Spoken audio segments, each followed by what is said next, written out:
So we're here with John Morris, aka Andy from Toy Story, and little Santa boy from Nightmare Before Christmas. And we are here to do his Q&A. We've got some cool questions to ask, and I hope you guys get some cool questions to ask as well. My first question personally, John, how did you get the voice of Andy? Yes, great question. I'm often asked this question. It's a good question. So basically, I started acting when I was 6 years old, and I took an acting class in San Francisco called Kids on Camera. And we did like on camera, voiceover, modeling. And what I liked most was the voiceover because I thought it was the most fun, and I still do. And so then there was like an agent showcase at the end of it. And I got an agent. I was lucky enough to get an agent. And then I started booking mostly on-camera auditions. For Chevron, like a Chevron commercial and a Zuzu commercial. Cool. Yeah, like an old... Yeah, and so I started doing like on-camera commercials, which was fun. And then I started doing a little bit of voiceover, and then came the audition for Andy. And so they said, we need someone to play a boy in this movie about him and his toys. It's the first feature-length animated film created with computers. It's like, whoa. That's one. Yeah. Thank you. And so I was 7 when I auditioned for Andy, and they said that we should bring a favorite toy to the audition. So my mom was like, okay, bring your favorite toy to the audition. And I brought all my X-Men action figures.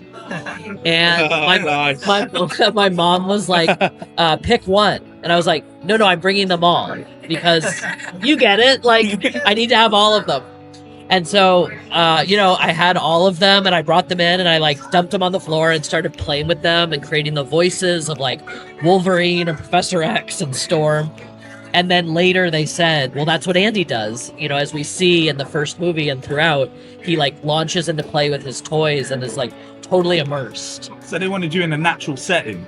Yeah. And they just they were like, the way you play with your toys is how we picture Andy playing with his toys. And so, yeah. Really cool. But I think it's also like a lesson too. Like I didn't bring one toy. My gut instinct was like, bring all the X-Men, and it kind of paid off, That's awesome. Yeah. Do you have anything you want to add? To be honest with you, I'll be honest, I'm actually really starstruck. I'll be honest, I watched Toy Story growing up as a child. Literally, I'm sure we're all the same. Literally, everyone. one, two, Andy, three. yeah. Literally. Like, Oh. Did you know that Toy Story was going to get so big and be so iconic? Not at first. Yeah. I mean, if we go back in time, Toy Story came out in 1995, and I started working on it in 1991. I feel a bit old. When I was now. born. I know. When I was born. This year is the 30th anniversary, which is crazy. So at the beginning, Pixar had a staff of like 30, and now they have like 2,000 staff members or something, so it was like really small, and they were showing me like storyboards and things, and I was like, oh, this is so cool, and like Andy and character drawings, but I didn't realize that it would be so like pioneering and huge.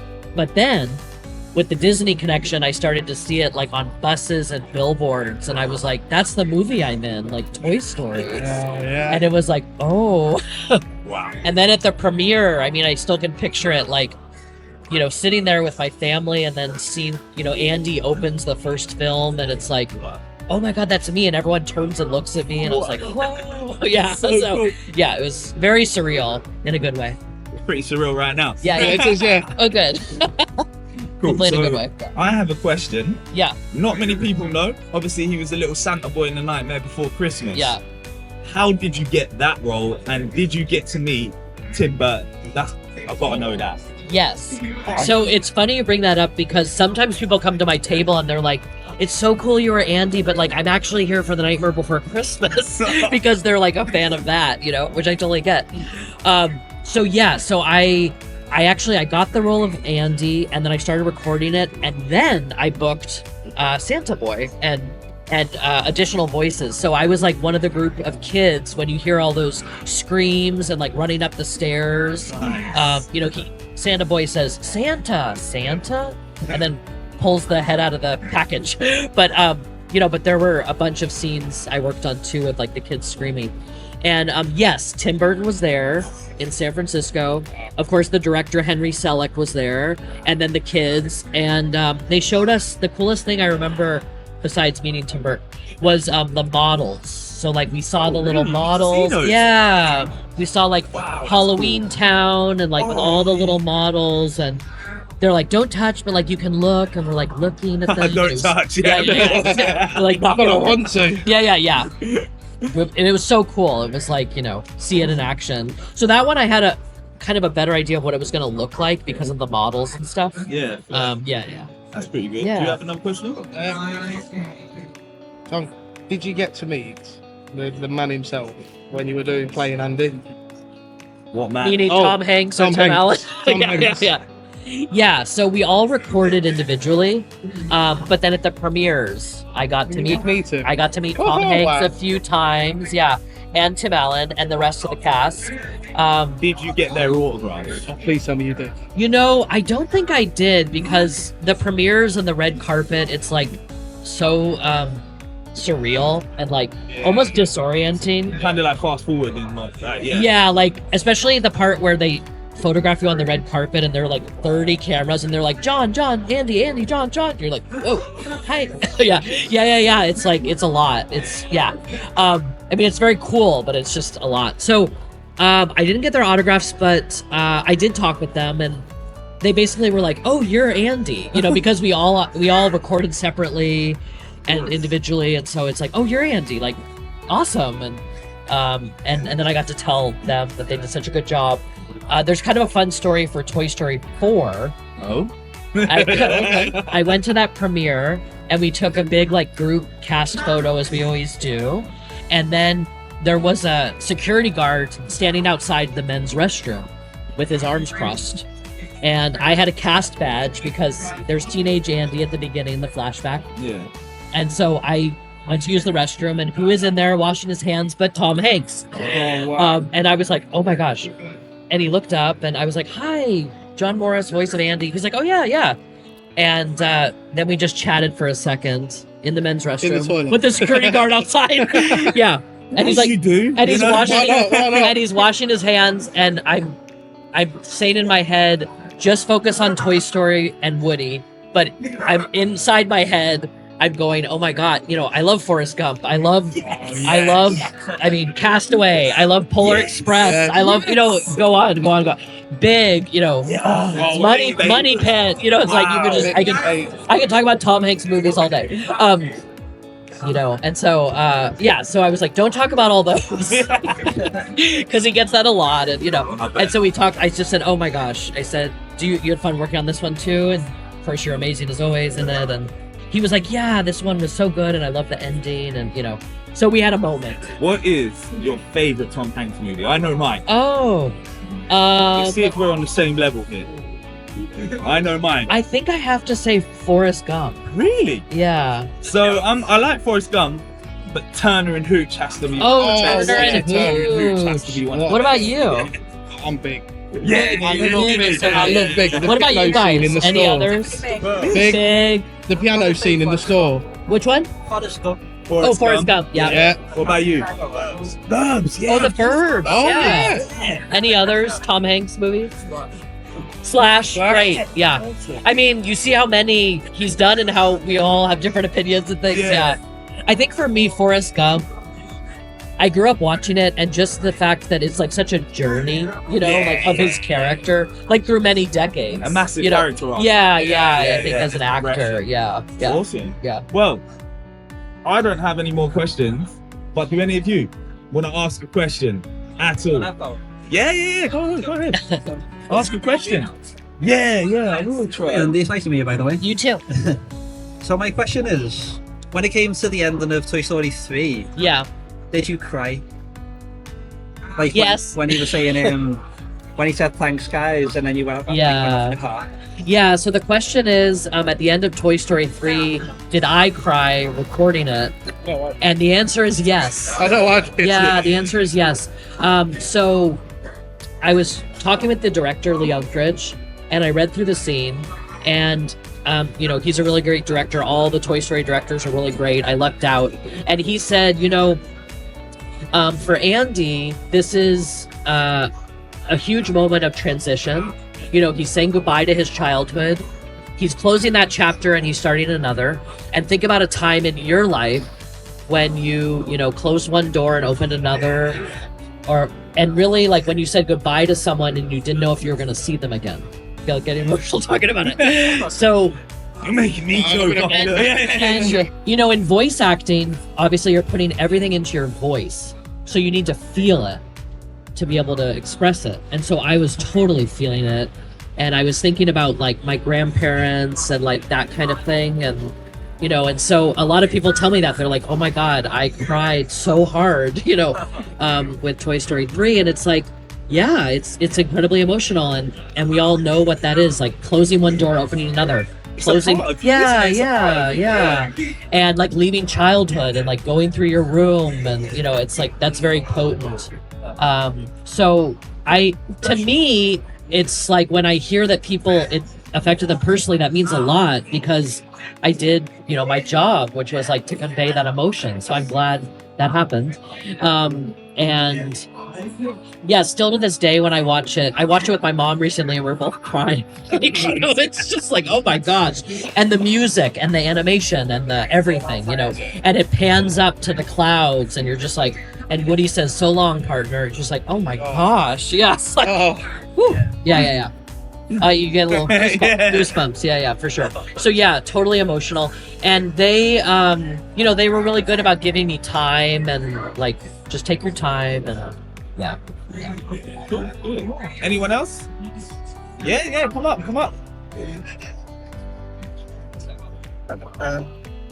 You talked about meetings with the cast at the premiere. Yeah. Did you have any interactions with Doc Rickles and did he insult you? So, you know, I wish I had talked to everyone for, you know, a lengthy period of time, but I don't think I ever talked to them. I did have exchanges with Tom and Tim, and then Estelle Harris and I did an event together, and then John Ratzenberger and I have done a few events together. Behind us in line was Joan Cusack at the Toy Story 3 premiere, and so she really hit it off with my mom, actually. They were talking, and Joan was like, oh my gosh, like, your son did a really good job, which is really sweet. My mom was like, you did a really good job, and, you know, so that was really nice to talk with her a bit, and she's really down to earth and lovely.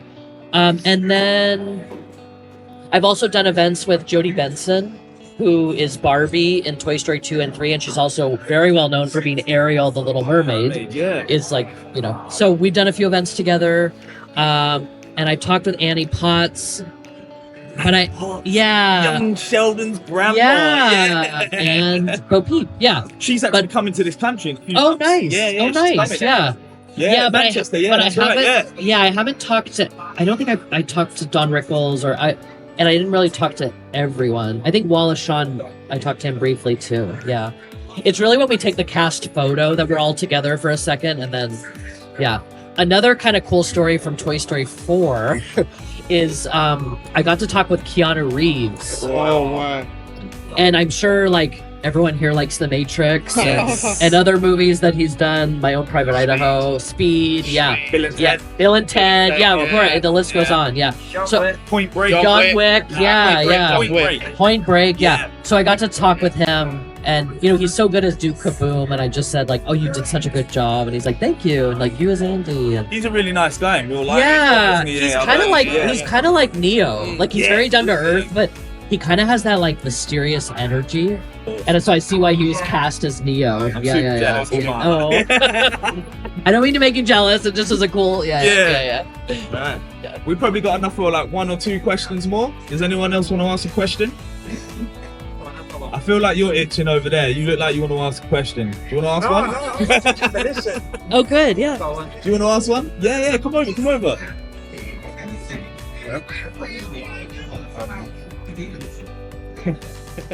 Take your time. I do have a question. You just make one up. No. Right, okay. So, how did it feel growing up with the Toy Story films as you went through them?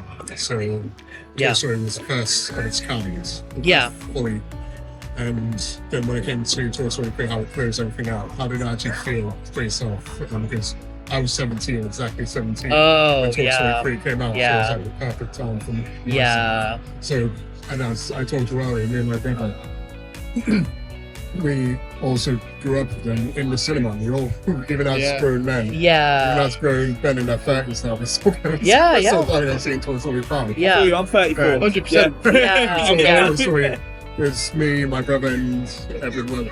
It was all families, and then we're both in that all like when we just in a cab. and just- Yeah. Yeah. Great question. Thank you.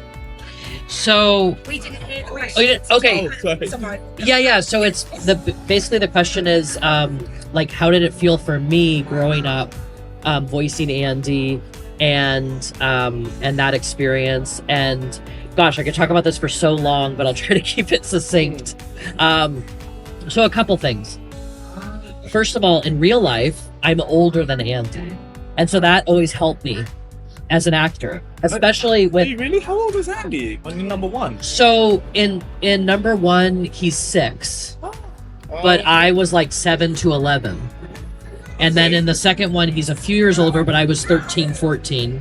In the third one, he's 17, off to college, and then I was out of college. Oh, cool. And so I could just, been 3. yeah. So as an actor, I had to just sound a little younger. So you could relate a little bit as well, because you'd always Yeah, like exactly. So like when the director of, Leon Critch of Toy Story 3 said, what was it? You remember what it was like going through your room and packing everything up? It's like, yeah, I remember exactly what that was like. It's funny because we don't do that in the UK. When we Okay. go to college, we still live at home because our college is down the street. Right. Yeah. And I was going from San Francisco to LA, so I had to like pack it up, pack it all up. Yeah. And so I knew exactly what that was. And like how Andy says, Mom, I'm not leaving till Friday. It's like, I knew what that was like. My mom being like, you have to pack, you have to pack, you have to pack. And so, yeah. So I drew on that experience. And then also like at events like these that I love to go to, I hear from fans like, oh my gosh, this is so nostalgic for me. This is my childhood on a table. I grew up with Andy, and I know what that is because I grew up as Andy.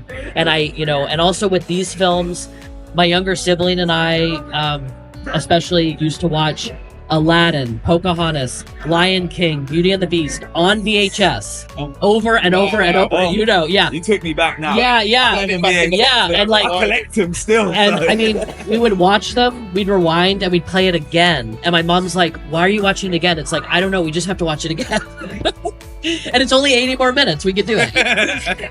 Yeah, so I know what that feeling is, and that's why I love to come to events too, because I love to hear your stories, and like people bring their VHS tapes and I sign them, and and so I know there's a lot of nostalgia. And I take it seriously. Like I'm really honored and to have voiced Andy. Of course, I feel very fortunate. Amazing characters, scripts, directors, cast, and it's also for me like, you hear these statistics like 1 billion people saw the movie, and to me that's like a little overwhelming. And then when I meet people, it's like, okay, I'm meeting those billion. I'm not meeting all billion, but I'm meeting some of those billion people, and I'm hearing your stories, and that means a lot to me. Like the one-on-one, and signing things for nephews, and Nice. signing a Woody Pop for a nephew, and and like. Sometimes you're going to surprise someone with something, or sometimes they know it's coming, and just all of that I love, and it's really fun, and it's a way to kind of see the way the films have impacted, generations and the world. And Good.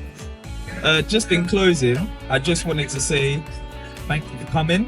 And how has your experience been in the UK so far? Because I know it's your first time, right, at a convention in the UK. Yeah, this is my first UK convention. It's been awesome so far.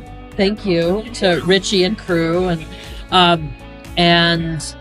my fun fact is my mom was actually born in London. Oh, okay. Yeah, so there you go. So I've been to London a few times, mainly with her, but it's been a long time, and I've never done an event here, so this is my first UK convention. I was in Oxford in high school. I did like a brief summer program where we studied Shakespeare and art history, and I was at St. Peter's College, so it was cool to kind of go back there yesterday and look around. And obviously, Oxford has such an incredible like literary history with as all of you know, C.S. Lewis, J.R.R. Tolkien, Lewis Carroll. Yeah, so that was Even Harry Potter. Harry Potter. Yeah, like an incredible architecture. Yeah, so that was cool. And also it's cool for me to like go from San Francisco to Europe, obviously, and then to be in the UK and everyone speaks English, but it's also like I'm in Europe. It's very cool. Yeah. Brilliant. It's wonderful. Yeah. Well. So thank you for coming also. Yeah. Well, thank you for your time, Andy. Yeah. I hope you all had a good time. We learned some things. But yeah, so well, Yeah. I hope you have the good rest of the day. Thank you. That's Andy's done. John Morris is done. Sorry. That's fine. Do you know what? I'm sticking with Andy. I'm sticking You with call me Andy. Andy. And I know some of you or most of you have come to the table, but feel free to come back or come visit the table and we can chat more. And Brilliant. Yeah. Right. Thank you for coming. thank you. Right. Yes. Japan to come back and be, the OG Goku nostalgic voice for Dragon Ball Daima. And I've been recording it August until last week. We've been doing 1 or 2 episodes at a time. And I hope you guys love it when you do see it. The director did an amazing job. He grew up watching Dragon Ball and he's a huge fan himself. I was able to add quite a bit more of my own creative input, so that was really nice to have some flexibility. It's like, how would Goku say this? What do you think about that? So it was a lot of fun, and it's great to be back. My fans are my babies, so I'm an anime auntie, anime mama, whatever you want to call me. So yeah, it's fantastic. I love it, every minute of it. We're so glad you're back as well. We are glad you're back. And do you prefer voicing Goku or Gohan, and why? Oh, okay, it's a good That's one. a good one. Okay, so when I got cast as Gohan, I didn't know what anime was. I knew it was a cartoon. This was 1998. I was singing with a show band. I know. I knew it was animated. Let me just say that. And then I found out what anime was after the fact. So my first role in anime was Gohan as a boy in the Ginyu Saga. So the "Don't Hurt My Daddy" stages. And that's when it started for me. And then I got Goku a couple of years later when the Funimation picked up the property for Dragon Ball. And then I was cast as Goku. They're father and son, so they can sound similar.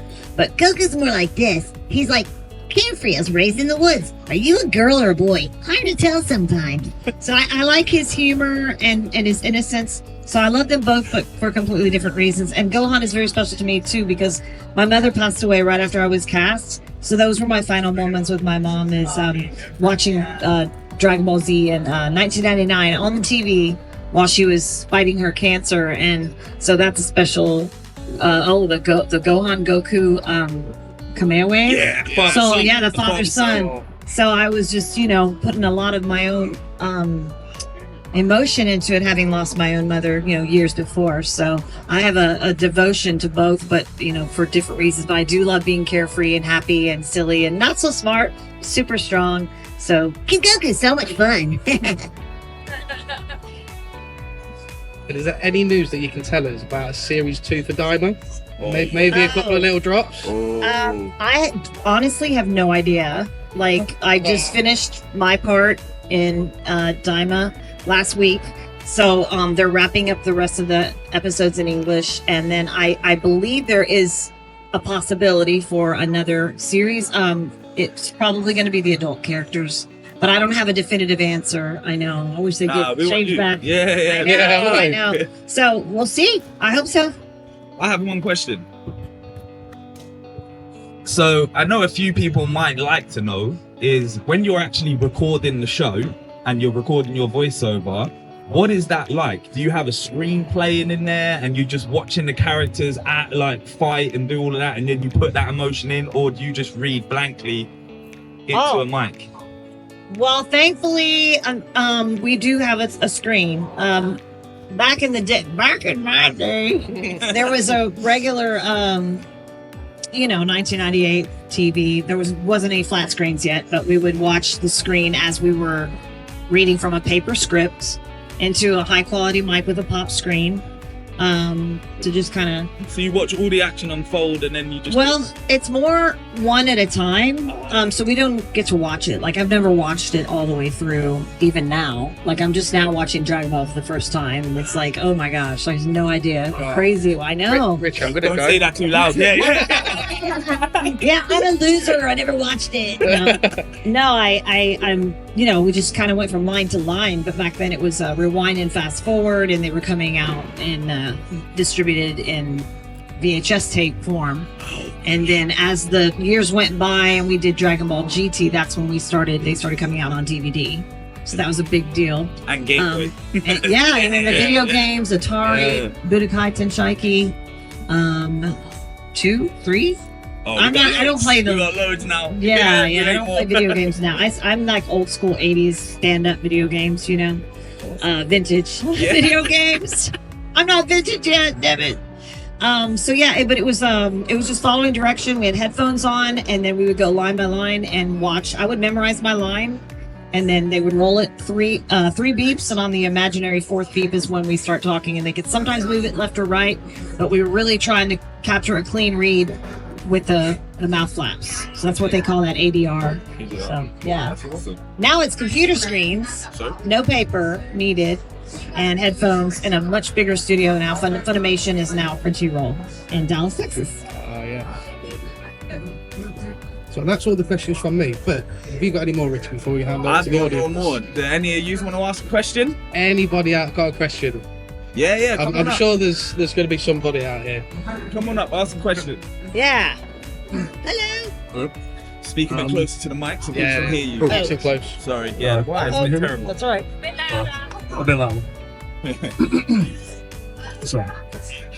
Did you ever audition for Gohan as well as Gohan? I'll answer that. Hello. All right, here I am again. No, I would have auditioned had I been asked. I think at that point in time, Gohan had already been played through Cell Saga, and then I was voicing Goku. So to come up with a third voice that would be similar would probably confuse some of the viewers. I know in Japan they're not as concerned about that, but Funimation and where I was dubbing, the voices needed to sound extremely different. Otherwise, you really wouldn't get it. Like so East Kai. The only reason I got that is I was already in the studio and tried out for it, and I was just coming up with some crazy character voice for her, and I ended up getting cast as East Kai. So there's like, I'm the queen and I'm the women, the gold. And it's totally different, right? And then I was also cast as Baby Trunks on the fly. A lot of us did multiple voices if we were able to make them sound different, and there was a much smaller pool of talent. So that was really fun to actually play different, smaller characters. Gohan's first date, Angela. I played a Coach's mom. I also played the German English teacher. Please open your textbooks to page 24. And then I also played women screaming, babies crying, stuff like that. So yeah, I got more voices in here. I just need to try out for some new shows, I guess. Wow. Yeah. Anyone else got a question? Ed, you want to ask a question? Edley. She does. Did you ever like hurt yourself when like screaming or like doing any of the transformations for like like Kamehameha or like SSJ2? Yeah. Something like that. The most difficult work and the most strenuous was definitely the Cell Sagas, definitely. Oh, yeah. Best song. We were actually at the time recording 2, 3, 4, 5, 6 hours at a time with like a lunch break. So, but the good thing, even back then, we were able to save all of the big battle screams for the very end of the session. So if we did blow it out, we'd blow it out at the end after we'd already done all the dialogue. So, but I do remember having a headache and getting in my car because I was an hour drive. So I'd drive home and I didn't feel like talking to anybody. I would always book my sessions when I was in town and not touring with my show band, which was a lot of singing, a lot of grueling, crazy travel, sleeping on the airport floors, and planes, trains, and automobiles. Yes. mostly tour buses, shuttle vans, and things like that. So it was strenuous, but I know how to take care of my voice because I've been singing pretty much my whole life. So I knew to rest, sleep, lots of water, steam, lozenges, hot tea.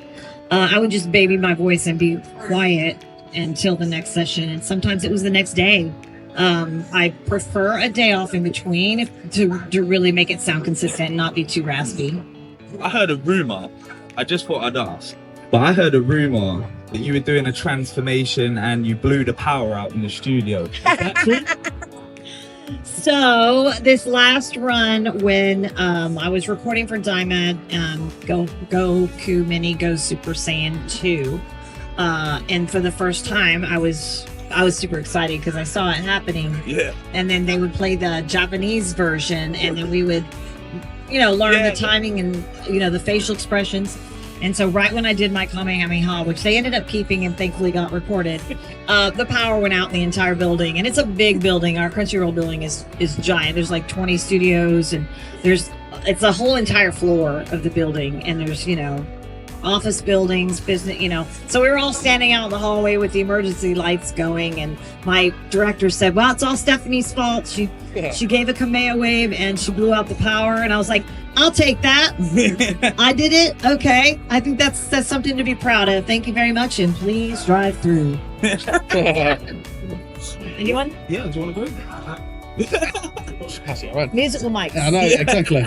Has anybody else got any more questions? I know there's a young man out there somewhere.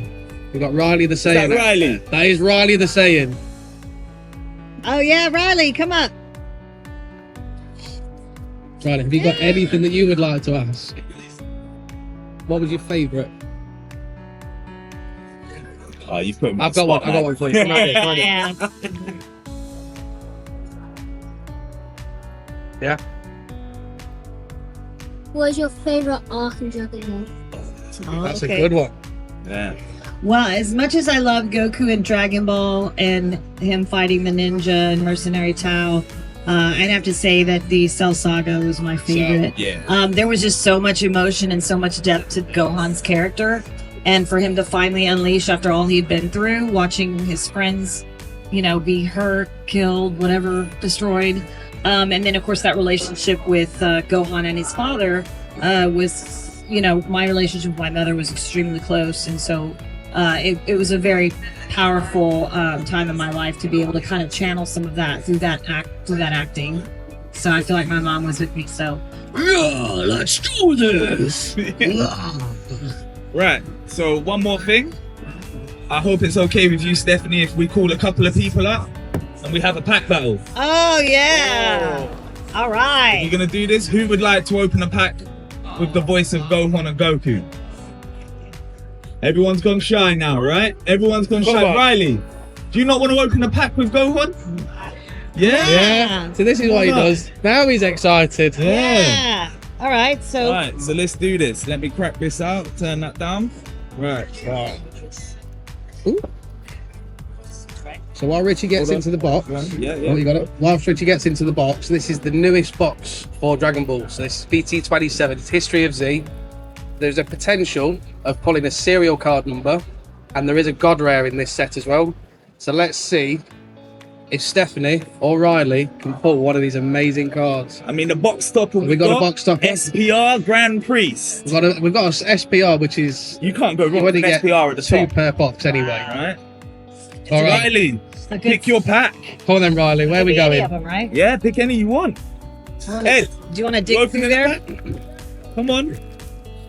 Oh. See, Riley has the He hot went- hands on whatnot. Well, yeah, he's gonna. He Absolutely. jumps at the bottom. This is what he does daily, isn't it, Riley? He does this for a living. Right, and then I'm gonna go. Alright. You got yours, Stephanie? Not yet. Make sure you get yours, man. Right. Right. Make sure we come here onto the camera so we can all see. Right. There we go, look, it gets all in. That's it. So who's going to go first? Right, who's going first, or are we all going at the same time? Don't know. Let's go at the same You all time. go at Let's the go at the same same time. Let's go. Right. With a little pull tab in the corner. Yeah, thanks for helping. No, that's fine. I don't know. Oh, Upside down. you got it? Oh, can you open mine, please? Of course, Yeah, mate. Right, All right. let's go through. Super 17. There we go. Ah. I didn't open mine yet. Oh Dende. man, I got Broly as well. Big nut. Oh my gosh. Then You got a big one. Oh, you got a hologram. Oh, you got a Cell.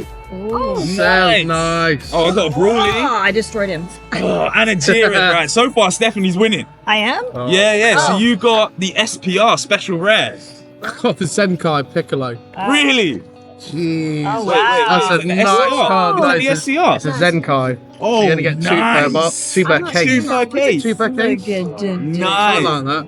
I hate you, man. She was winning. Jeez, She was I winning. know. Oh, I don't know the difference. Yeah, you've lost now. Sorry. Oh, okay. Right, I'll tell you what. I I think defeated him. Is all, Yeah, that's all that's that matters. That looks like the With scene where he's sleeves. trying to shoot it back at you. Right? Yeah. Cell Saga? Yeah. Awesome. Nice. That was great. Right. Cool. Well, thank you for having us, Stephanie. Yeah, you're welcome, guys. And I hope you have the rest of the day to have more fun and sign more cards. Yeah. Edley, will you take our photo? Edley, could you take our photo, please, mate? Oh, I'm sorry. You're Oh. trying to eat. Yeah.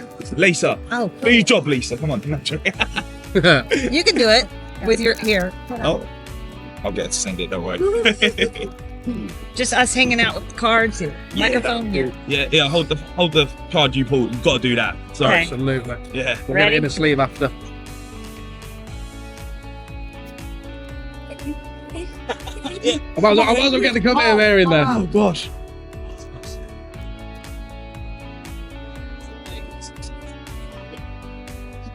All done? Make sure you send me those, man. Well, Yeah. close her. Yeah, we smiling Awesome. for like a Oh while. yeah. Okay. Do us a favour and sleeve those, Yeah, bro. these are going straight in the sleeve. Yeah, of course. Oh, we're turned off. Right? Oh yeah, no, sorry, it's turned up. No, it's there you not go. good. Yeah, hey, I can see part of the. Yeah, go ahead. Yeah. So Stephanie also done a lot of anime theme songs, and she wants to sing a little note for you. Yeah.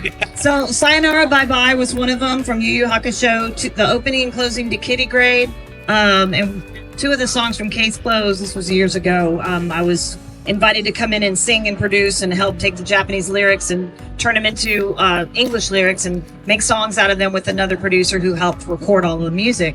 And so one of them you might remember is the ending theme for Dragon Ball. I'll sing part of it for you. Please.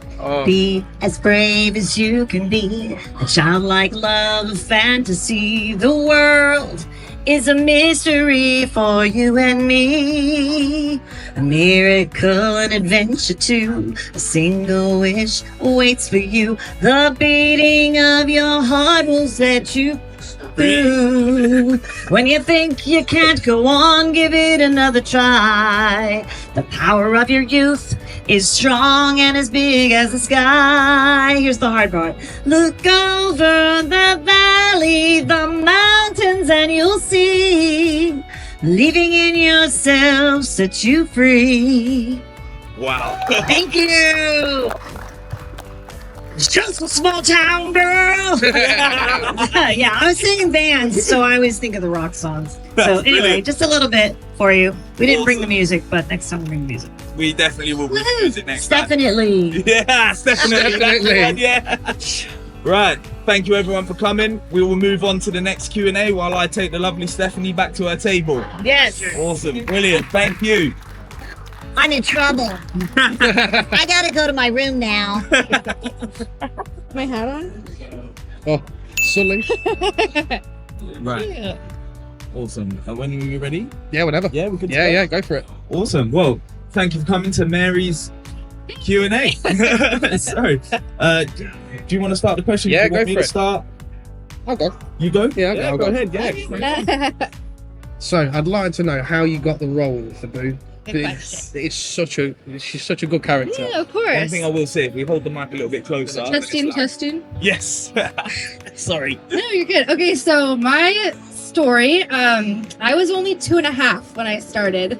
Wow. And how I got the role was because my dad, he was a storyboard artist at Disney and Pixar. We're just having this conversation.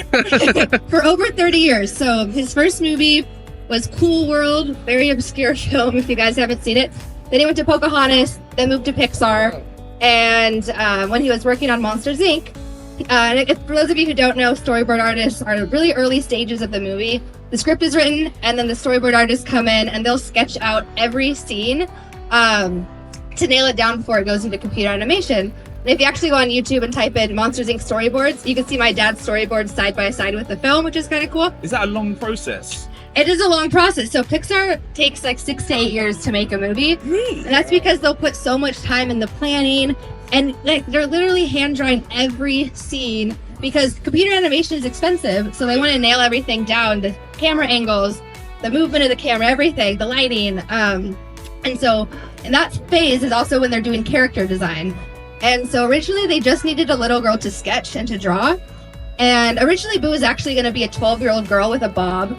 And my dad just in the right meeting at the right time when they needed someone. He's like, well, I have a 2.5-year-old. They're like, we're playing with different character ideas. Let's bring her in and see what happens. And so my dad brought me in, and I was just a curious, playful little girl. And they realized it would probably make more sense for Boo to be a toddler because she'd be more curious in Monster World. Terrible twos. Yeah, exactly. But a 12-year-old would go into Monster World and be like, where am I? So yeah, I was just brought in just to sketch. And so no intention of me acting. So I would just play around my dad's studio, it was bring your daughter to work day every day for me. And my mom had my hair in pigtails, which is why, Boo was always drawn with pigtails. And they would just sit around and draw me. And then as the movie progressed and I started being able to talk, they're like, you know what, let's try to use her voice for the actual movie. And again, I was not a trained actress at all. So my mom thought I was going to freak out in the studios. So they bring me to this whole other studio with a huge crew. My mom's like, is this all for my 3-year-old? And apparently I walked in like I owned the place. And they're like, this will be perfect. I get that feeling. I get that feeling. This is me. Yeah, this is me. So it was just kind of fell into it, right meeting at the right time, very serendipitous, no intentions of acting. It was just kind of like, well, here we are. Here we are. We'll go for it. So, yeah. Awesome. Right. I have one question, and then we'll get to his other questions. The drawings that you did in the movie of Randall and Sully, well, I sort of looked online and it said that you actually drew them in real life and then they put them into the movie. Is that true? That is true.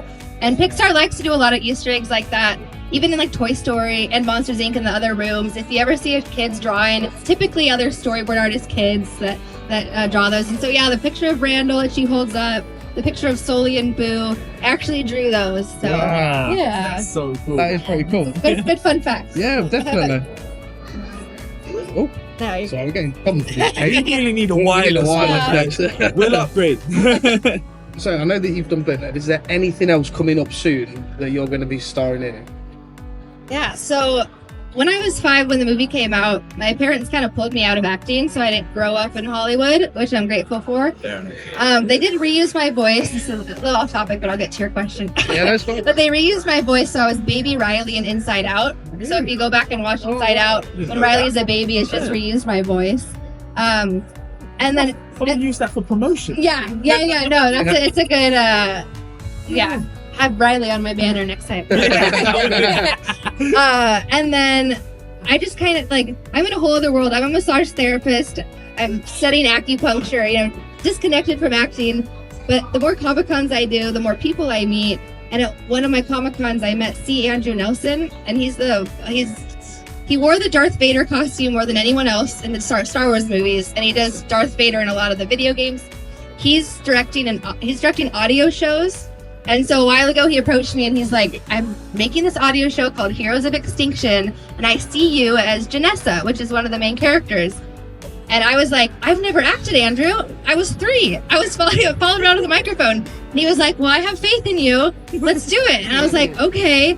And so it was nice because he was such a good director that he would really get me in like the headspace. Like, because for voice acting, you're alone in a booth, having to make up these emotions out of thin air. But, if I had to be mad in one of the scenes, he'd be like, okay, what was a time in your life where you really felt angry? Like, let's get you back there. Like, it was kind of like firsthand acting school. And so that's actually the first episode. A little teaser is on YouTube. It's called Heroes of Extinction, produced by Adventurous Ideas. And the rest, everyone's recorded. It should all be done. I think they're in the final stages of production, and the rest will be released on different podcast apps and things like that. But so I played Janessa in Heroes of Extinction. It's about a superhero that as he's getting older, he's losing his powers and he's looking for a second in line. And I'm that. So I'm the new and upcoming superhero in that movie or in that audio show. So yeah. Last question. Is that a tattoo of your dad's Oh. storyboard? It is, yeah. Yes, that's awesome. Yes, yeah. I always wanted a Monsters Inc. tattoo. And not to be a downer, but 2020, my dad passed away. Oh, And so, no, it's okay. I had to do a little homage to represent him. But yeah, so I found this going through all his stuff, and I was like, oh, that's perfect. Something to represent what I was in. And then has a signature down there. So Rob Gibbs, again, you can see his storyboards on. And he directed Mater's Tall Tales. If any of you guys seen those, it's like little car shorts. So yeah, he's a pretty cool guy. Yeah. Do you have any more questions? No, I'm all good. No? Do you want to ask some of the fans any questions? Yeah. Anyone want to ask a question? Oh, Yeah. got one. Yeah, come up, bro. Oh, you love asking the Yeah, questions. come on, Ryan. There you are, mate. Oh, so, yeah, I'm I'm so getting sorry. tangled up. No, I don't We care. go wireless. I don't care. Have you ever kept in touch with other actors like John Goodman and everyone else in the set of Monsters Inc.? Yeah, let's see. So when when we're recording, we're not in the booth together, so it's all separate. And then I actually met everyone for the first time when I was 5. Billy Crystal walked me down the red carpet. That's when you Google my name, you can see Billy Crystal carrying me, and that's where I met John Goodman and everyone. And I didn't really stay in touch with them, but the closest I got to Billy Crystal, when I was 22, I was teaching yoga, and Billy Crystal or his press people tweeted about me. So on Billy Crystal's Twitter, it says, Mary Gibbs is now 22 and teaching yoga. So that's as close as I got to Billy Crystal. And then John Goodman. Pretty good. Yeah. I was like, oh, cool, nice. Thanks, Billy. And then when John Goodman was recording for Monsters at Work, I just happened to be at Pixar. He was recording virtually, but I got to talk to him over Zoom. I was so nervous. I was like, hi, Mr. Goodman. I don't know. I mean, that's better than me. I've never spoke to it. Yeah. So it was like, we don't keep in contact necessarily, but we have had the little moments like that. Anyone else want to ask a question? I know we covered a lot. Yeah, we did. Yeah, we Quite good. really well. You look like you might want to ask one. No. Oh, you want to ask? Yeah, Okay. come up. Everyone goes gun shy, don't they? So my question is, what's one of your favourite scenes on Monsters Inc. that you love? Yeah, that's a good question. Yeah. Thank you. Yeah, I think my favorite scene is honestly, I believe they're chasing Randall, but it's when they're going through all the different doors. Oh, yeah. Yeah, and it's like they're going through all the portals, and you see like they're in France. They see all the different just She stopped through the hitting him door. on the head. And Yeah, colours. yeah, that's When good they work too. out the laughter is what makes it better. That's it. Yeah, and I think just in general, the concept of the movie, like laughter conquers fear, is kind of a just overall cool theme. That's a but good subliminal meaning. isn't it? yeah, that's yeah. good. But I think that the scene specifically when they're like traveling through all the doors, even when they're like on the door and they're carrying Boo. Yeah. Yeah. Oh, good question. Anyone else got a question? Yeah, come on up. I'm like, here now I can record you. Who's your favourite monster in Monster Inc? Oh, that's Good question. So odd, very odd, but I always like characters that nobody else likes, just because I feel bad for them. Especially as a kid, I was very sensitive. So my favorite character was actually Randall. Oh, really? And I actually would cry at the scene where she's beating him up. So I was like, no, poor Pulling on his hair. Randall. I Yeah. really thought you was going to say the old grandma lady who was always mean. I was thinking about the one that always had the people come in and Yeah. shave him with the sock on. Oh yeah, Yes. So, and Roz was actually voiced by a guy, Bob Peterson, which was cool. But I think when I was little, when you asked me that question, Randall was always my answer. But I also love the Yeti. Yes. Oh, the Yeti. Yeah, Yeah. Yeti. Snow cone? Yeah, Yeah. no, but he was voiced. I mean, the snack lady brings snow cones. So I wanted to try one. Oh, yeah, I had to make sure they're not yellow. No, No, that's it, no yellow. Actually, it was a yellow one. It's pineapple. But he's actually voiced John Ratzenberger. Is that his name? Yeah. And that's the guy. He's in every single Pixar movie. Isn't he? Yeah. Is he Rex in the Toy Story? I think he's Rex. I Or was it the forget. pig? Oh, he sounds like the pig, thinking Yeah, I about it. think it's the But yeah, he's kind of like their good luck charm that he calls. I'm not surprised. It's good. Yeah. Yeah. No. Anyone else have a question? I feel like you've been building up. I Yeah, know. that's it. You Yeah, guys let's keep go. looking at each other. Go on. I'm kidding. I'm Come not. on. Yeah, go, Yeah? come up. It's not a question, that. What is it? She wants to ask. Go on. Have you said Mike again? Oh yeah. Oh, Mike Wazowski. So this is Boo after puberty. Here we go. Mike Wazowski. Kitty. Yes. Good question. Anything else from anyone? No? Awesome. Well, thanks for coming. Yeah, of course. And I will escort you back to your table and we can Thank meet you. more times. Okay, cool. Well, yeah, I've now talked to a few of you, but come stop by my booth if you have any more questions. Yeah. Stop by later. Yeah, okay. You have a question? No. Are you sure, Jacob? I give a round of applause for my manager. Thanks, guys. Thank you. All right then, ladies and gentlemen. So we're here with Vic. Now, obviously, if you don't know me, I'm Super Saiyan TCG, the YouTube channel, do everything Dragon Ball. So Vic, for me, you are an absolute legend with Broly. Oh man, thank you. Absolute legend. So my first question for you is, what was it like to voice Broly, and does it hurt? All that screaming as well. How does that hurt the vocal cords? Well, the easy answer is yes, right? How many of you have ever like gotten in an argument with somebody and you're just yelling and you yell, and then you like almost get lightheaded because you're I'm married, mate, right? That's just what it's like. I mean, you're screaming and yelling and screaming, and then it's really easy to kind of like just get a little lightheaded. When I did the first Broly movie, I had no idea what I was in for. I hadn't done Dragon Ball. I'd done about 20 or 30 different animated series at that point. And they asked me if I wanted to play a character in Dragon Ball, and I said, sure. What's Dragon Ball? Because I didn't even know. But they told me about Broly, and I said, sure, okay, it'll be fun. So I went up there, and it was movie 8. It was the very first Broly movie. Whoa, that's right.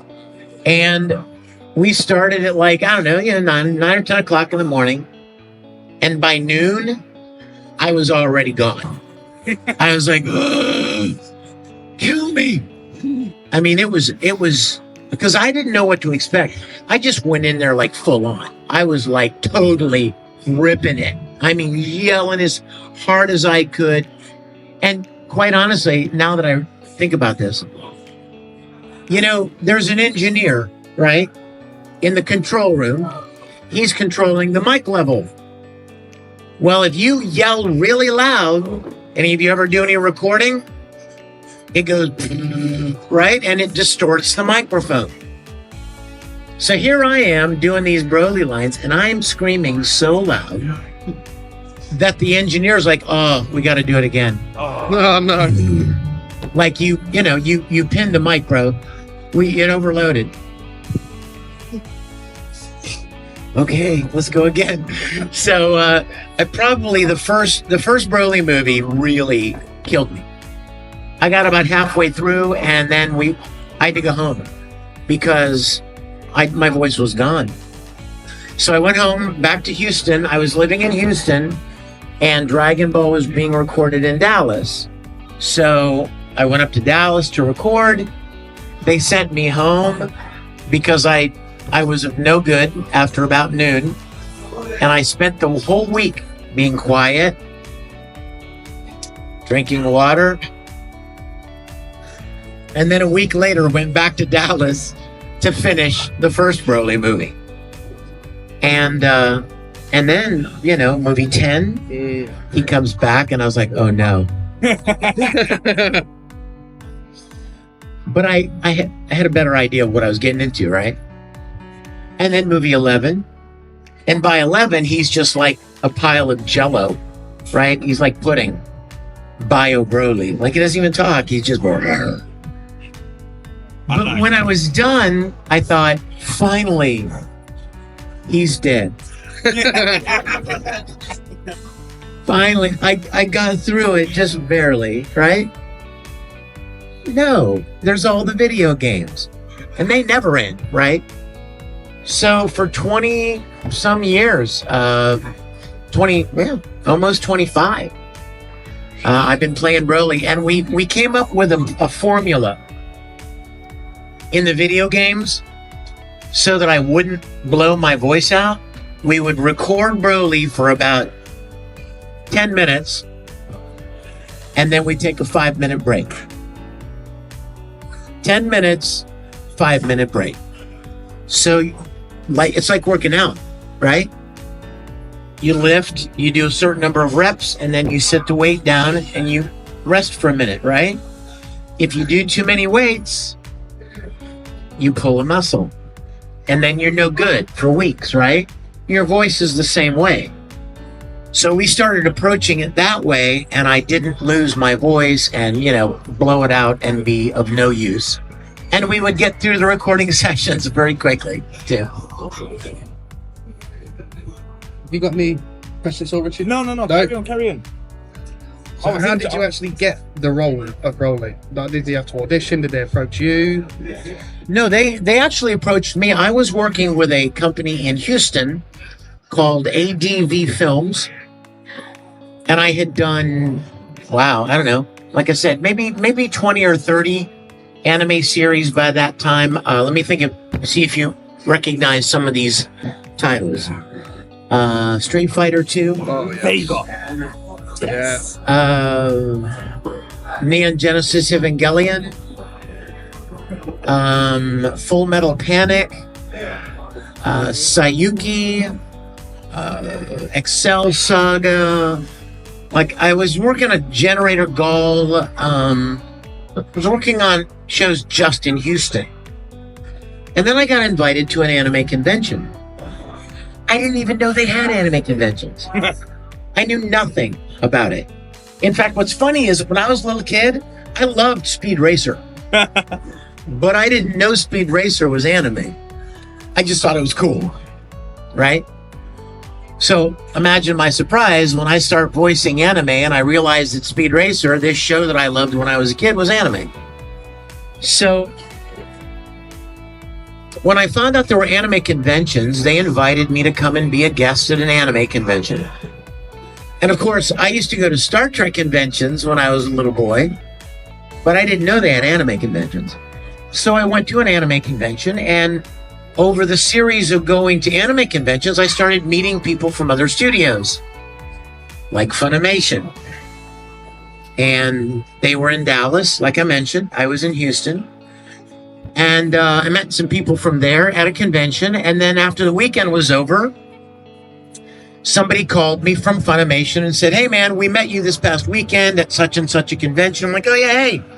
And they said, "Do you want to come up and do a character in Yu Yu Hakusho?" I was like, "You what?" "Sure." Whatever. I enjoyed the work. So even if I wasn't familiar with the show, I enjoyed voice acting. So I went up there and I did Yu Yu Hakusho, and I may have done one other thing. And then they called me and said, "Hey, can you do like a low, dark, angry kind of a character?" And I was like, I think so. I mean, I don't typically sound that way, but I can try it. And so I tried it on the phone. It was literally on the phone. And, they said, "Say Kakarot." Kakarot. I'm like, "Yeah, that'll do. That's fine." And so that's how I ended up playing Broly. It was just that simple. A lot of the people... Registration. Why does that sound like a Dalek? I am very sorry about that, Vic. No, that's awesome. It's kind of cool. A Dalek speaker. I'll let you in on a little secret that maybe a lot of voice actors won't tell you. Oh. But back then, they didn't have a lot of voice actors. And they were trying to save money. So anybody that they could get, they're like, "Here, do this guy and this guy and this guy and this guy." I mean, that's why a lot of the actors in Dragon Ball early on, like some of the ones you know best, did several characters. It was because they were trying new things. It wasn't a very big, huge industry. Anime was nowhere near what it is now. Studios were not big, fancy, high quality studios, with all kinds of crazy sculptures around and some big, really high, fancy decoration. No, it was just a little building with some recording equipment. And they were trying to keep the money down, try to keep the costs down. So they get somebody who's got some talent, and they go, okay, you know what? Do this guy and change your voice a little bit. Do this guy, change your voice a little bit. Do this guy. You'll probably, if you go back and listen, you'll probably notice that there are several characters that sound similar. Well, there's a reason for that. Because they were trying to just keep it simple. Don't bring in 25 voice actors and, make it bigger than it needs to be. Just have everybody do a few characters. So that's when I came on board with Broly. Can I ask a question? Yeah. So, as you said a minute ago, you're very soft-spoken, Vic. You're a very nice guy, very calm. How do you get into the mind state of a psychopath? How did you do that? Well, that's where the acting part comes in. Okay, thanks. I mean, really, it's and I'm gonna say this for anybody out there that may be interested in acting, voice acting. The operative word in voice acting is acting. It's not about changing your voice. It's not about sounding like somebody you've heard on television or imitating a character you know. It's about playing a role. It is, at its core, acting. It's just acting in front of a microphone instead of a camera. So almost all of the actors that I know, including me, had a huge background in acting, whether it was stage acting or some on-camera acting, school plays, community productions, church productions, whatever. We were actors first. And then somebody came along and said, hey, you're an actor, aren't you? Yeah, I try to be. Well, you should go and audition for this place. They need actors. That's all I needed to hear, is they needed actors. I didn't ask them how much they paid. I didn't ask them, well, are we going to be famous? No, nobody even thought that. It was just a chance to act. If you like to sing, right? And somebody comes up to you and goes, hey, want to sing something, right? You don't go, well, how much you going to pay me? No, you love singing. So you go, yeah, what do you want me to sing, right? Yeah. You like to draw? Somebody goes, oh, could you draw this? I don't know, how much money you got? No, nobody says that because they love what they do. And that's the way it was for me. I never expected anime would ever grow into what it has become. I got into anime just because I loved acting. And somebody gave me an opportunity to play characters that were animated. And to me, it was just another chance to act. So if you're interested in voice acting, get as much experience as an actor that you can. Take any opportunity you can to develop those skills, whether it's playing a soft-spoken little boy, or a nerdy kid, or a homicidal maniac, Super Saiyan. And that's basically it, is channeling acting. So I've pretty much covered all of my questions, but my final question for you before we go to the audience, see if anybody wants to ask you any questions, is if there was a character in Dragon Ball that you believe could actually beat Broly. No. That's it. Question over. Well, what about Berta? You did Berta as well. You did do Berta? Yeah. Yeah. A lot of people don't know that. Sorry. No. A lot of people didn't know that I also, for Dragon Ball Kai, I played Berta in the Ginyu Force. The fastest in the universe. Yes, Berta. But nobody beats Broly. I'm sorry. Nobody beats Broly. I'm sorry. Anytime somebody comes up to me, anytime someone comes up to my autograph table and they're wearing a Dragon Ball shirt with all the characters on it, except Broly, of course, I'm like, hey, that's a nice shirt. You know what all those characters have in common? Broly kicks all their butts. That's what they all have in common. That was brilliant. I know I'm partial, Right. but So has anybody in the audience got anything that they would love to ask Vic themselves? Question. Go on, brother. That's it. It's your time to shine. Nice to meet you again. Sorry, let's see. You did Star Trek Continues. Ah, you guys. There we go. He just said Star Trek. Sorry. Now you're stuck with it. Am I in trouble? No, you're right. No, go for it. Did you ever get any of the opinions of the original actors, or have you ever met any of the original actors? Well, first of all, thank you for conjuring my childhood love. The short answer is yes. There are several people that were part of the original series who are very familiar with my series. By the way, quick little pause here. If you're wondering why in the world did he just ask about Star Trek? What does anime have to do with Star Trek? Well, some of you may not know that about 10 years ago, I created a web series based on my childhood love, the original series of Star Trek. It was a live action series. We rebuilt the entire soundstage from the original Star Trek series. Perfect, accurate, perfect. And then I cast the show, I crewed the show, I brought in all these great people, and we made 11 full-length episodes where I got to play my childhood hero, Captain Kirk. And we have over 18 million viewers. Check it out online, and lest you think I'm trying to get into your wallet, it's all free. Not trying to get you to subscribe to anything. It's all free. StarTrekContinues.com. It picks up where the original Star Trek series was canceled. And it finishes the 5-year mission that Captain Kirk would talk about in the show. So the short answer is yes, there are several actors that were in the original series that know my show and appreciate what we did. My favorite, of course, William Shatner, who I love dearly. I've had the opportunity and privilege to become friends with him. We had the same booking agent for many years, and he would book us into Comic-Cons. He would book us into convention appearances. So Bill and I would be there together, hanging out, go to dinner, smoke cigars. He had no idea.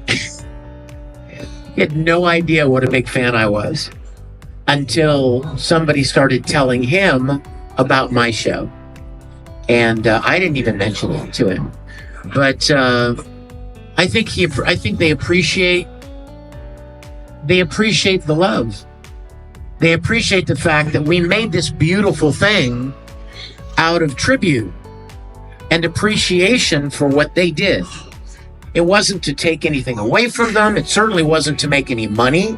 We weren't allowed to do that, right? I mean, Star Trek is an owned property, right? It's a license that CBS owns. You can't just make Star Trek and sell Star Trek any more than any of you could make a Dragon Ball cartoon and sell it. You can't. Somebody owns Dragon Ball, right? Same with Star Trek. But I didn't do it for money. I did it for love. So we put all of that out just to say thank you to everyone that worked on the original series of Star Trek. Question? Who's got a question? Yes, sir. Don't hate me. Can we hear the Kakarot yell? Oh my God. Oh, here we go. Yeah, come on, Here we go. It had to be done. I do appreciate you. Bro. Yeah. I didn't want to I be the just one want to you to know I ask. hate both you. Sorry. You guys are so funny. You're so funny. I spent 10 minutes telling you how it rips my throat out. You're like, do it. Okay, you know what? I'm going to turn it back on you. Oh, God. Come here. I want to hear your best Kakra. Oh, okay.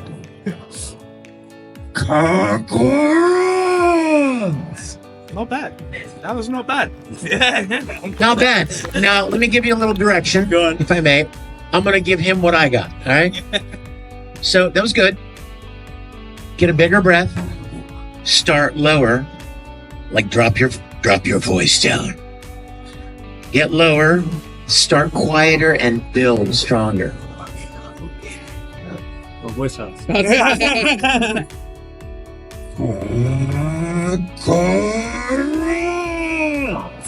Yeah, you see how you petered out at the end there? Because you ran out of breath, right? Let's try one more time. You feeling it? You see what I mean? This is my life. This is it. Anytime anybody ever asks me to say it, I always go, Groot. I do it nice and quiet because that's easier. It hurts. Look, she's already. I'm glad she got that. I'm glad. You're gonna be able to use that sometime in the future, I think. Send that to us. We'll post it. Question. Anybody? Yes, sir.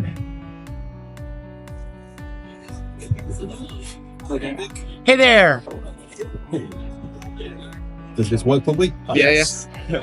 Well, even I knew that you were the voice of Berta in Dragon Ball Z Kai. I did my research and I love it. Thank you. I am Berta. Nice. Yes. I love Berta. He's the coolest. Not to mention the fastest. Anyway, so Vic, when exactly did your career as a voice actor begin? That's what I want to know. Thank you. Awesome burger impression, by the way. Thank you. The Blue Hurricane. It's the Blue Hurricane. I started voice acting around 2000, actually. I thought it was about 25 years until I did the math. And now it's 25 years. I thought it was just 20 at first. But no, I started and, like I mentioned, Street Fighter 2 was the first thing that I ever did. And I figured it was kind of a one-time, random, weird thing you got to do. You know? It's like, oh yeah, I jumped out of an airplane one time, right? Or I sang the national anthem at a ball game one time. I didn't think it would be. Yeah, oh yeah, I've done that a lot. But I never really thought there would be any more of it. I just figured it was a one-time thing I got to do that was fun. And so it started in 2000. And then, as you guys well know, it just started growing and growing and growing. I just can't believe where anime has gone, how big it has become over the years. Question? Yes, my dear?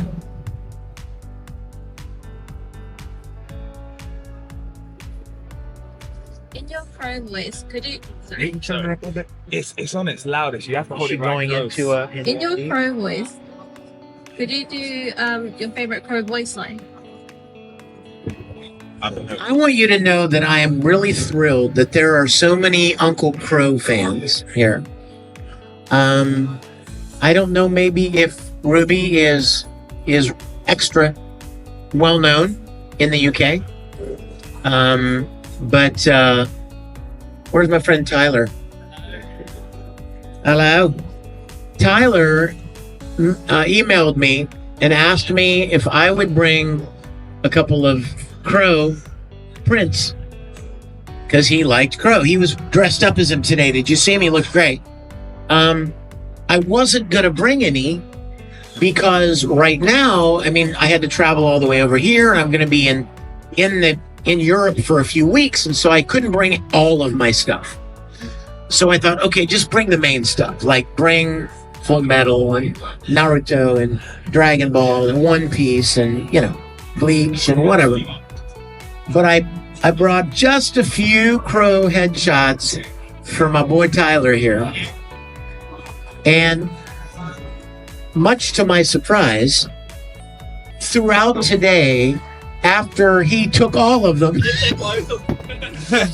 and he took one, I bet I had 4 people come up to me and go, oh, you don't have any Crow. I'm like, nobody ever asks me about Crow. I'm sorry that I didn't bring more, but I loved him. I'm trying to think of a good line. Crow was kind of drunk all the time, right? Can you relate? Anybody relate? I think probably my favorite line is, if you were one of my men, I'd shoot myself. Question. Who's got a question? Yes. The short person in the front row. This is a Star Trek Continues question. Excellent. How did you get the Star Trek Continues cast all together? For example, how did you get them all together to do Star Trek Continues?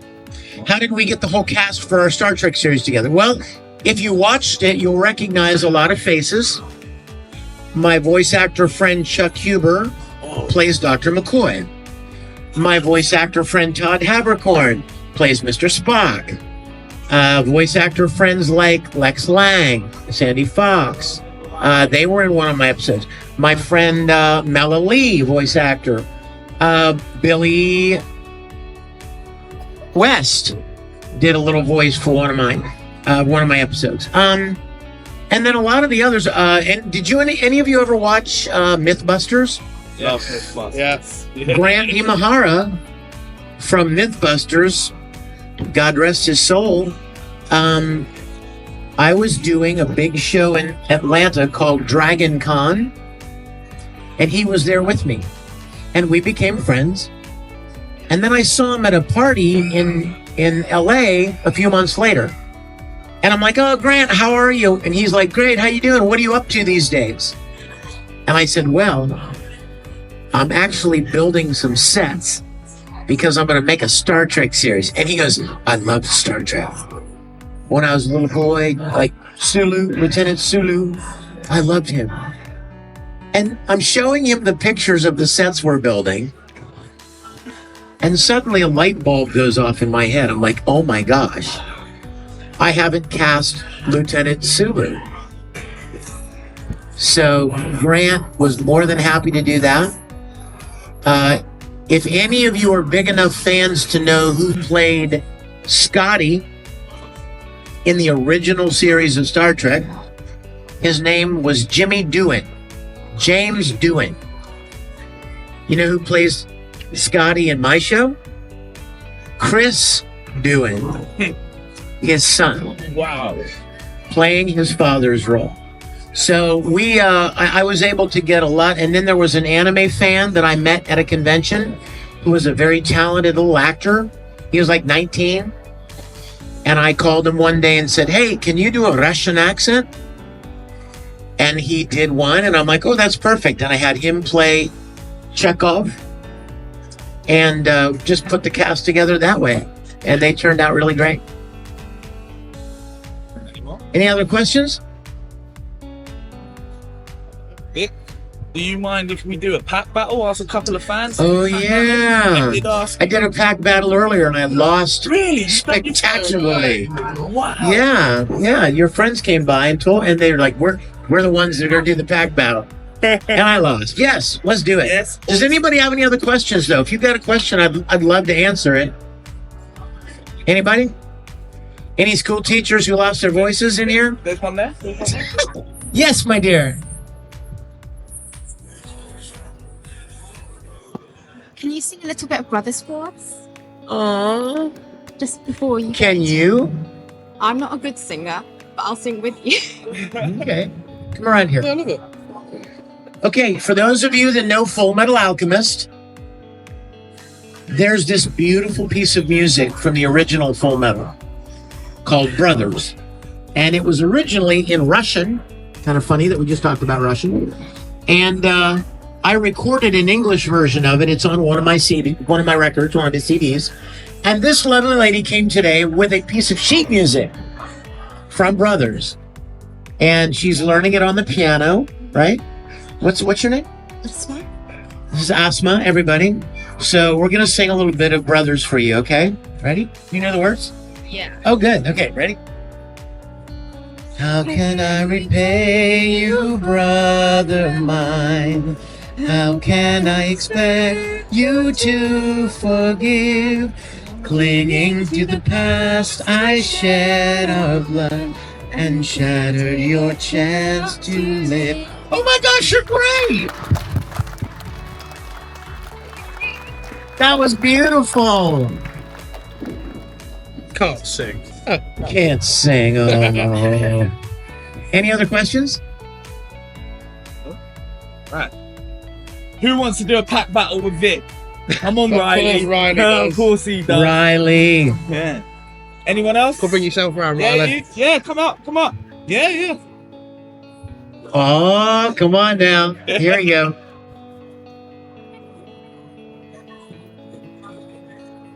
Anyone else want to do this? Why not? I'll have a go. That's all right. All righty. Absolutely. Come, I've got packs. Let's go. Come on. How many people can we use? How many people do we have? We've got. However many packs do we've the got. box. What do we have? 2, 3, 4, 5, 6, 7, 8, 9, 10, 13,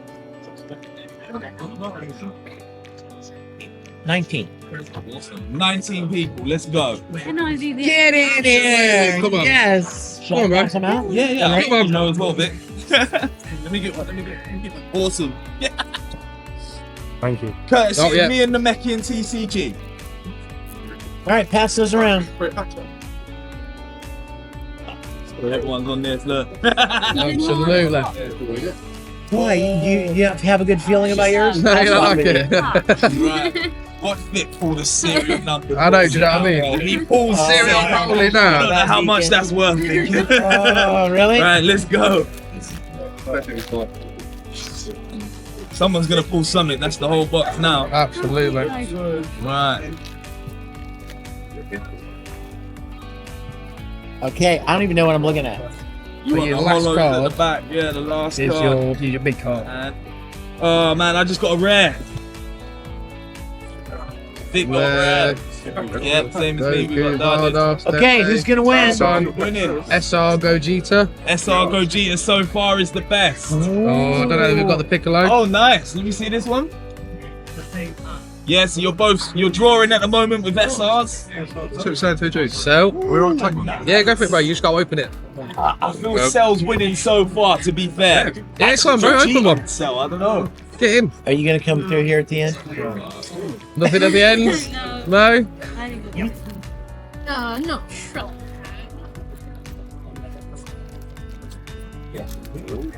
What's that? A string. I can't even open it. Yeah. 2 rares. Nope, still the SR Cell is winning. Oh, SR Cell. Here's a rare Broly though. Nice. Is that a rare Broly? It is. Broly. I've got an SR, so that's another SR. SR. Oh, UI Goku SR, SR. I'd say that's topping it now, the UI Goku SR. Well, there's 2 packs left. So Oh my gosh. Vic, Oh, Big 2 Vic. packs left. You two, Vic and Richie. Nah, not me. Battle it out. Definitely, but yeah. Oh, go on then, Gondo. You ain't done one yet. Yes. So there must be something in this. You want to sit here? If no one's got nothing, it'll be in them 2 packs. Gotta be something. No Let's pressure, go. Gondo. No pressure. I feel like we're opening Willy Wonka's chocolate bars here. That's Like, basically what this is. who's got the golden ticket, right? Gold freezer. 100%. Okay. No. Go. Definitely in them 2 though, isn't it? Oh, Broly. Oh, I got a Broly.